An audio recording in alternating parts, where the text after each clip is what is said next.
Well, hey, this is another chemistry conversation. I'm Matt Steen and joined today by Andy Martin. Andy is a repeat offender here on Chemistry Conversations. He's the pastor of church relations at LCBC Church in Manheim, Pennsylvania. And Andy, not only do you have a great title, but I'd love just kind of spending some time with you because you're doing so much work with churches all over the Pennsylvania area and the Northeast and kind of hearing trends and all that kind of stuff. So thanks for taking some time to talk, man. Oh, thanks for having me. I really enjoy being here and appreciate the conversation, the challenges. It's always thought-provoking. Oh yeah. So as you've been working with churches and kind of hearing different stories, what are you learning about the church right now? Wow. What do we learn about the church? What we've been doing, what I'm learning, I guess, is that it's everything that's new is old. It's the same. It's the stuff that what we're seeing is the stuff we should have been doing all along. So it was really interesting. Our pastor, David, challenged us at the very beginning of COVID. Sort of an emergency response was connect with God, connect with each other, connect with community. And that was kind of our roadmap for the first 9 months of March of 2020 on. Be sure that you're connecting with God on a daily basis. You're connecting with each other's staff, but also we've rolled that out to our church. Be connecting with each other and then connect with your community. So all kinds of community projects and stuff. And you're going like, that's revolutionary. No, that's what we're supposed to be doing that all along. That's that's what Christians do. They connect with God, with each other, and then they make a difference in their community. So it's nothing revolutionary, nothing new. It's what we should be doing all along. So an interesting thing is, in order to connect with each other, we challenged our staff to contact everybody on our roles. So not our members or our partners, but everybody that's within we call them active leads, everybody that's in our sphere of influence. If they've ever come to LCBC or done anything, so in the last year or two, whatever. So we were doing right at 30,000 contacts a month. Wow. And so our staff members, then we would enlist volunteers to help do this. And so they would get a text, an email, a phone call, something once a month. On a repeating basis. And I would say probably 70% of those people never called or acknowledged that they got a call. But 30% did, and some of them were folks who we haven't heard from or connected with in years. And it's been really paying off. So when I say what is old is new, contacting people, calling them, just hey, you matter. Can I pray for you? How can I pray for you? And it was really a little thing, but a big thing. David made sure, our pastor made sure, to say, hey, when you do these calls, don't do them as friend or neighbor or whatever. Do them and say, hey, on behalf of LCBC, how you doing? I'll let you know the church is reaching out to you, because people cross the lines. Is it the church? You're doing it because you're part of the church, or we are the church. So and it's paying dividends. It's paying a lot of dividends as far as people reconnecting to the church. So I would say, what am I learning and seeing? That what was old is new. That's cool. And in the church, regardless of what we like to think, I mean, we're still uniquely situated to be able to do that stuff, right? We could respond to blood drives, food drives, clothing drives, families that are in need. We were quickly motivated our people to say, don't wait for the church to organize this. If you see a need, meet a need. And because of the contacts, because we became aware of what different needs were, and we were able to leverage small groups just to go do those things. So it wasn't LCBC's giant food drive. We didn't do it was just local. Our local campuses did individual needs in their communities. And so we said, that's something we're going to continue coming out of COVID. Whenever that happens, as we come out of COVID, we're continuing the contact tracing, or not contact tracing, the contacting. And maybe it's not monthly, but we're doing it, I think, on an every 2-month cycle. Everybody in our sphere of influence will get a contact. Because it's just been paying dividends. And to be clear, I mean, you're mobilizing people to do that. This isn't something where it's like, just the pastoral staff is doing this. There's probably, you've got a handful of volunteers that you're just kind of like, hey, you guys, help us with this, and unleashing in them. Bigger than a handful, because I mean, you think 30,000 contacts on a monthly basis, your staff, that's all your staff would be doing is sitting on the phone or texting, they had to mobilize an army. I mean, I'm on a central team and I had 80 that I was responsible for. And so I enlisted 4 other volunteers and we divvied it up and we did it. So that we were able to just more than just a text or more than just an email, we were able to have conversations and keep it going. So yeah, absolutely. That's cool. So as you're kind of watching and seeing what's going on, church wise, what are you seeing as just something that pastors, church leaders need to be aware of? Is there something coming down the pike that maybe people aren't necessarily aware of that we need to be thinking through?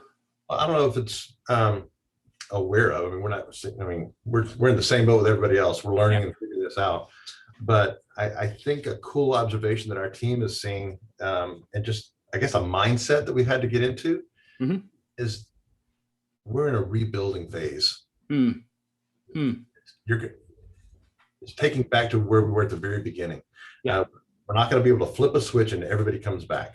It's just not going to happen. Easter just told us that. We had probably 1/3. Well, we've been running 1/3 of our pre-COVID numbers on all of our locations the last, I don't know, 6 months, something like that. It's been slowly climbing, but very slowly. Easter, we were expecting a big boom. And I think we got up close to 50% of our pre-COVID numbers. But what we kept hearing from, that's just anecdotal, but we kept hearing from our volunteers, hey, it was great to be back. Can't wait to make this all the time, but we're not ready yet. We're not ready yet. And so what we've been advising our campus teams, our campus pastors to say, guys, it's back to church planting days. It's back to when you're first building. It's 1,000 cups of coffee. It's having that conversation and you're starting over.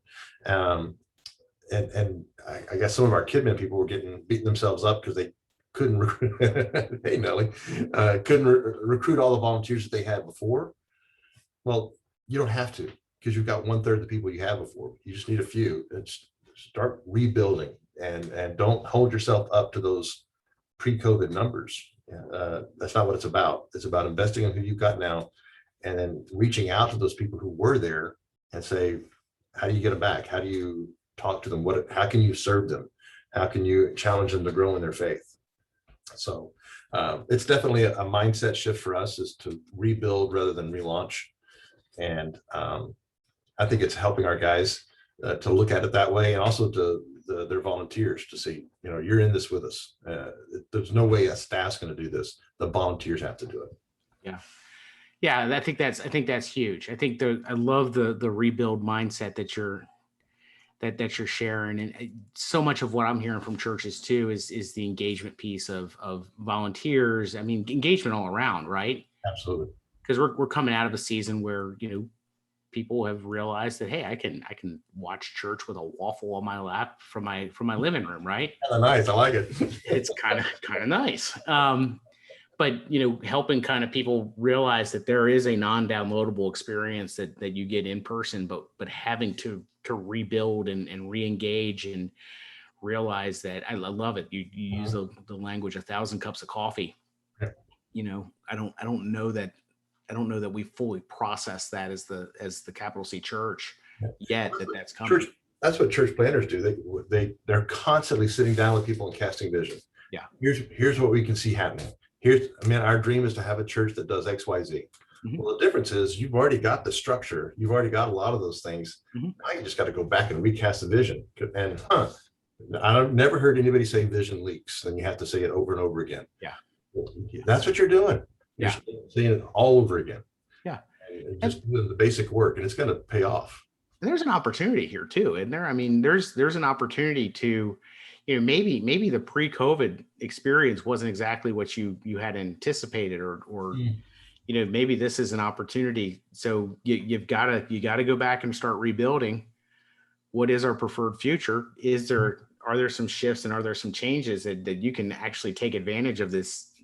Right. Of this law and engagement to start building towards, huh? And I think so. how many people said pivot over the last year?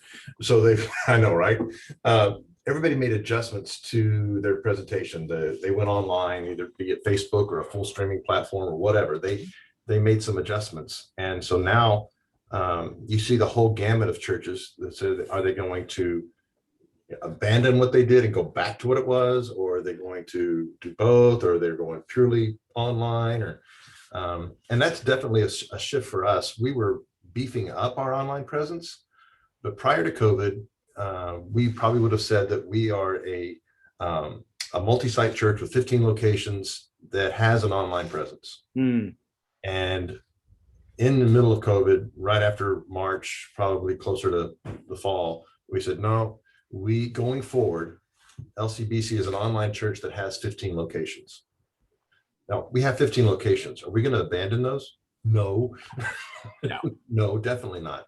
But we have a strong presence online. And we try to use conservative numbers with that. It's not hundreds of thousands of people. We don't have that. But we do have a strong online presence. They're committed. They're telling us they're there. They're checking in. And so we're developing ways, how do we minister to them? And there will be people who never step in the foot side our doors that we can still minister to. We baptized the lady. We're in Lancaster, Pennsylvania, just outside of, we're an hour and a half from Philly. But we had a lady who's been watching us in Chicago. She drove to Mannheim to be baptized. Loved the experience. And this is not what we're advocating, but she just did. And then she drove back on Easter because she just said I just loved hanging out. And so she came and served at the cafe on Easter weekend. That's so weird. But anyway, so we were designing for an online presence. We know that that's a valid audience and a valid expression of the church. And how do we equip ourselves to be good at that? Yeah. Also, physical, in person, we're not abandoning that. That's going to be just as strong. It's a both and, not an either or. Right. So it's causing us to think differently. How do we do our presentations? How do we communicate to this audience that's online? How do we communicate to our people who are there in the room? You and I were talking earlier, what's the value of coming back in the room as opposed to sitting at home in my, pajamas and eating a waffle? Yeah. I better come up with what's the difference? What's the advantage? And embrace that. And that's true whether you're a mega church or a smaller, it doesn't matter. Those same things are true. How do you present the best version of you both ways? That's it. So one of the things that I love about what you're doing with us is helping churches think through, how do we better use our online presence to bring people together, maybe in living rooms. Yep. And then you have people, you have waffles, probably not in your pajamas if you've got friends in, but but have that whole experience. The lab that you're leading is really, it's whether we call it a microsite or whatever it is, right, is so much of embracing this rebuild mentality and saying, hey, what's the low hanging fruit? How do we really help extend our presence? What I think helps me, or what is helping me anyway to think about it, we were doing this experimenting and toying with it pre-COVID. So we were looking at if you look at Pennsylvania, there's Pittsburgh and Philadelphia, East Coast, West Coast, and in between are just miles and miles, hundreds and hundreds of small rural towns that will never support one of our larger locations. Yeah, I think Harrisburg is offended now. Well, I wasn't talking about Harrisburg, but anyway, I was talking rough and ready. I mean, there's rough and ready Pennsylvania. And Fear Not. Don't forget about Fear Not. Fear Not, yeah. Hey, I've got a group at Fear Not, Pennsylvania right now. Nice. But financially, there's just not enough population. Yeah. And every state's that way. I grew up in Texas. I mean, there's hundreds and thousands of cities that are the population may not be able to sustain that. So what are we supposed to do? We have a goal or a mission, whatever, to impact blanket the entire state of Pennsylvania with the gospel of Jesus. How do we do that?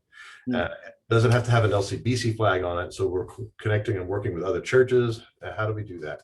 But our part of it needs to be, how do we launch in some of these smaller towns? Yeah. We have a goal of doing one, maybe two locations a year, and some of the more populated areas. So like the Life Church model, the 1,500 or bigger. Yeah. ARC does that. They launch big, and we agree with that. We're going to continue to do that. But also we recognize there are these other rural communities that can't sustain it. And I'm going like, well, we've got a product already. We've got a good message. We've got our worship package. So all I have to do is find people who love their community, love their friends and neighbors, and are willing to start something either in their home. You start in your home. Yeah. That's what happens. And then we can grow it from a home group into a community group, and eventually get it big enough where they can afford a staff person, and we can feed that. Because, and I would say all those churches out there, if they've shifted and done something online, chances are they've got some sort of product, something that they could replicate and send out. Yeah. And do the same thing. Leverage what you've already been creating and doing in some of these smaller communities around you. People are driving over 30 minutes. Yeah, they're doing that, but they're not going to bring their friends to do that. So to them. Right. To them. Well, that's cool. We'll link off down below this, just to the lab that you're going to be running and sharing some of what you're learning through this experience as well. But man, Andy, it's always good to talk to you. Thank you for the work that you're doing at LCBC, for the impact that you guys are having, and for taking some time just to kind of share what's rolling around inside your head. So, well, man, thanks for letting me. And also, I mean, we're learning, we're figuring it out as we go. But it's fun to see all the different ways that God takes the stuff and uses it. It's going to look different in every environment, but that's the fun of figuring it out and seeing how does he leverage it. Absolutely, man. Andy, thank you. Thanks, bud. Good to see you, man.